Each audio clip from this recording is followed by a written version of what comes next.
Hello বন্ধুরা, তো তোমাদের জন্য নিয়ে এসেছি আজকে একটা নতুন রেসিপি। তো বন্ধুরা, মাছ মাংসের ভিডিও তো ইউটিউবে ভর্তি থাকে, যা খেয়ে আমাদের পেট সবসময় খারাপ হয়ে যায়। তো আজকের বন্ধুরা দেখতে পাচ্ছ আমি একটা অমলেট করে নিয়েছি। তো আলু সিদ্ধ আর রসুন দিয়ে একটা সুন্দর একটা আলু চোখা টাইপের বানিয়েছি। তো দারুণ খেতে লেগেছে বন্ধুরা। তো এটা বানানোর জন্য আমি প্রথমে আলুটা সিদ্ধ করে তুলে নিয়েছি। তো পেঁয়াজটা হালকা লম্বা সাইজের করে কেটে নিতে হবে।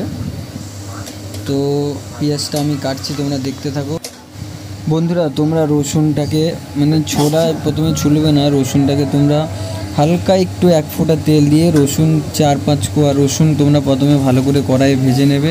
তো রসুনটা সিদ্ধ সুন্দর নরম হয়ে যাবে। তো তারপরে এখানে দেখতে পাচ্ছ আমি একটা কাঁচা লঙ্কা ওরকম হালকা গরম কড়াইয়ে সেঁকে নিয়েছিলাম। তো তোমরাও এভাবে প্রথমে সেঁকে নিয়ে যে লঙ্কাটাকে হালকা একটু স্ম্যাশ টাইপের করে দেবে। তো আজকে প্রথম বানালাম এই রেসিপিটা, তো খেতে তো দারুণ লেগেছে বন্ধুরা, তোমরাও অবশ্যই ট্রাই করবে। তো এই দেখো দেখতে পাচ্ছ বন্ধুরা, রসুনটা আমি কড়াই থেকে তুলে নিলাম একদম গরম গরম। প্রথমে খোসা না ছাড়ালে হবে বন্ধুরা, খোসার সময় দিয়ে তেলে দিয়ে দেবে, মানে হালকা 1-2 ফোঁটা তেলে। তো রসুনটা দেওয়ার পরে আমি হালকা করে ছুলে নিচ্ছি, তোমরা দেখতে পাচ্ছ। তো বন্ধুরা, আমি সকালে আমাদের কাজের ডিউটি থাকে 10টা থেকে, তো অল্প সময়ের মধ্যে যেটুকুই পেরেছি আমি বানানোর চেষ্টা করেছি এবং তোমাদের সামনে তুলে ধরছি। তো দেখতে পাচ্ছ রসুনটা গরম ছিল ভালোই, তো আমি ধরতে পারছিলাম না ভালো করে। তো ভালো মোটামুটি সিদ্ধ হয়ে গেছিলো 1-2 মিনিটের মধ্যে। তো বন্ধুরা, তোমাদের কাছেও যদি এরকম শর্ট টাইম থাকে বা তোমরা টিউশন বা যে যাই করো, বাইরে কাজ করো, তো শর্ট টাইমের মধ্যে এটা একটা সুন্দর খাবার। অমলেটটাও আমি দারুণ, অমলেটের ভিডিওটা আমি করতে পারিনি, তো অমলেটটাও দারুণ হয়েছিল খেতে। তো এখানে তোমরা বেশি গরম ছিল আলুগুলো, তাই আমি হাত দিয়ে স্ম্যাশ করতে পারিনি। তোমরা এরকম গ্লাস নিয়ে ভালো করে রসুনগুলো একদম স্ম্যাশ ভালো করে ভর্তা করে নিতে পারবে। তো আমি দেখতে পাচ্ছ হালকা করে সবগুলো ভালো করে ভর্তাটা করে নিলাম, দিয়ে তারপরে ভালো করে মাখবো হাত দিয়ে। তো বন্ধুরা, তোমরা অবশ্যই কমেন্টে জানাও তোমরা কি এরকম রেসিপি দেখতে চাও নিরামিষের মধ্যে।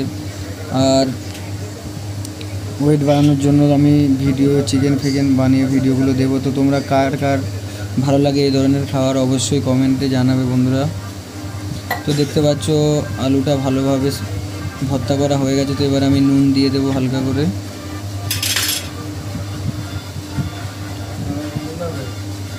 তো নুনটা পরিমাণ মতো তোমাদের নিজের স্বাদ অনুযায়ী দিয়ে দেবে। তো নুন আর হালকা করে তেল, আমার কাছে সর্ষের তেল ছিল না, তো সাদা অয়েলই আমি হালকা করে দিয়ে দিয়েছিলাম। তোমরা চেষ্টা করো, সর্ষের তেল দিলে একটু ভালো সেন্টটা ভালো হয় আর কি, সর্ষের তেল আর ধনেপাতা। তো এভাবে ভালো করে মাখিয়ে নিয়েছি।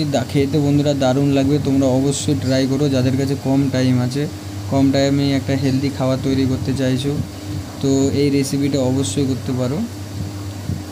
একটা আলু ভাতের সাথে সিদ্ধ দিয়ে দেবে, দিয়ে রসুন আর কাঁচা লঙ্কা কড়াই হালকা করে ভেজে নেবে, তাহলেই এই রেসিপিটা হয়ে যাবে। তো বন্ধুরা, খেতে দারুণ লাগবে, তোমরা অবশ্যই ট্রাই করো।